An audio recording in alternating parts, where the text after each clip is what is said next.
Assalamu alaikum, YouTube көрүүчүлөр, достор. Жакшы тай, энчи баптай сатууга чыгып атат. Ростовтон келген. Азыр тайды көрсөтүп берели. Андан кийин маалыматын айтабыз, достор. Тай 1 жаштан өткөн тай экен, достор. Полторашка, 3 бутак.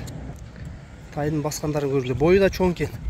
Бою, достор, 1,53 см экен. Арагла буттарында дагы жүндөрү жок экен. Таптаза экен буттары.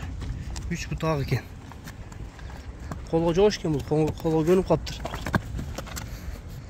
Кыймыл аракети дагы жакшы, буту колдор узун. Серин бийиктиктерин карагыла. Токтоп чыгыңыз, токтоп тур. Мен жакшылап көрсөтөйүн жакындан. Тайдын кабак башын көргүлө. Как келеден экен, достор.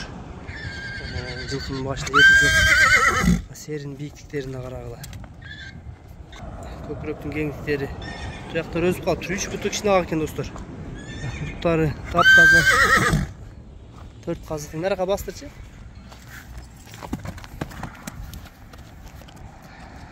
Базы 200 000 сом экен, достор. Кем болот экен буйруза.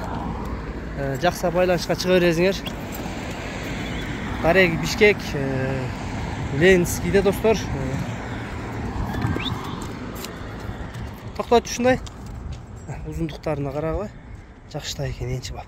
200 000 кеми бар, достор. Энчи ат кылам дегендер көргүлө. Буту колу да аябай жеңил экен, кыймылдар. Бою дагы чоң.